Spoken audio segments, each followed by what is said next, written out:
റോമ 14:8. നാം ജീവിക്കുന്നുവെങ്കിൽ കർത്താവിന് സ്വന്തമായി ജീവിക്കുന്നു, മരിക്കുന്നുവെങ്കിൽ കർത്താവിന് സ്വന്തമായി മരിക്കുന്നു. ആകയാൽ മരിച്ചാലും ജീവിച്ചാലും നാം കർത്താവിനുള്ളവരാണ്. പരിശുദ്ധ പരമ ദിവ്യകാരുണ്യ ഈശോയ്ക്ക് എന്നേരവും ആരാധനയും സ്തുതിയും പുകഴ്ചയും ഉണ്ടായിരിക്കട്ടെ.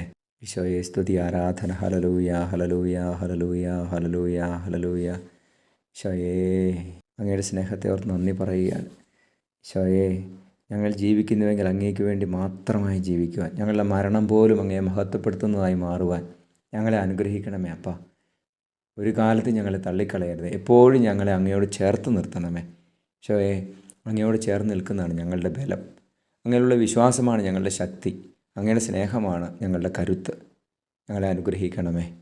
നമ്മുടെ കർത്താവ് ഈശോ മിശിഹായുടെ കൃപയും പിതാവായ ദൈവത്തിൻ്റെ സ്നേഹവും പരിശുദ്ധാത്മാവിൻ്റെ സഹവാസവും നിങ്ങളോടുകൂടി ഉണ്ടായിരിക്കട്ടെ, ഇപ്പോഴും എപ്പോഴും എന്നേക്കും. ആമേൻ.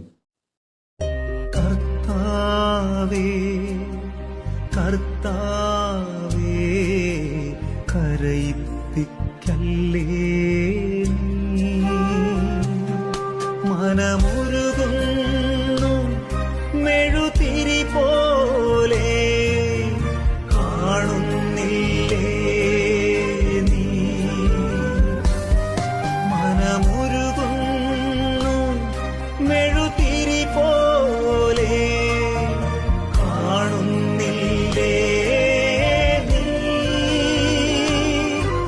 ഈ നൊമ്പരമെല്ലാം മനസ്സിൻ മലരുകളാക്കൂ, സ്നേഹത്തിൻ ഉറവേ.